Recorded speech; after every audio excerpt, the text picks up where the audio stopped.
Rajkot civil hospital કેમ્પસમાં વધતી જતી માથાકૂટ, ચોરી અને દારૂ પીવાની ફરિયાદોને પગલે પ્રનગર પોલીસ સ્ટેશન દ્વારા અચાનક સરપ્રાઇઝ ચેકિંગ.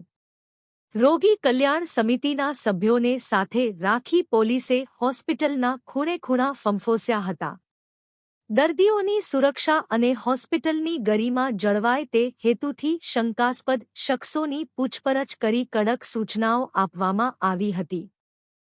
રાજકોટ સિવિલ હોસ્પિટલમાં સરપ્રાઇઝ ચેકિંગ કરવામાં આવેલ છે. આજે રાજકોટ સિવિલ હોસ્પિટલમાં આવારા તત્વો, લુખ્ખાઓ, દારૂ પીને લોકો આવે છે અને જે દર્દીના રિલેટિવ ન હોય એવા પણ અહીંયા લોકો હોય તેને પણ પોલીસે આજે બહાર કાઢ્યા. લોકોમાં કઈ પ્રકારનો માહોલ હતો? ખાસ તો રાજકોટ સિવિલ હોસ્પિટલમાં લોકોમાં માહોલ સરપ્રાઇઝ ચેકિંગ પોલીસે કરતા માહોલમાં મતલબ જે આવારા તત્વો હતા તે નીકળવા પણ માંડ્યા પોલીસને જોઈ. કયા કયા લોકોને લાલાક કરવામાં આવી હતી?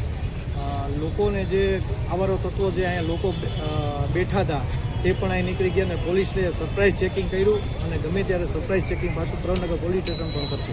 ખાસ તો ઘણી બધી પ્રકાર ટ્રાફિકનો અગવડતાનો સામનો કરવો પડે છે, તો ખાસ પ્રકાર પોલીસ કઈ પ્રકાર એક્શન મૂડમાં આવી?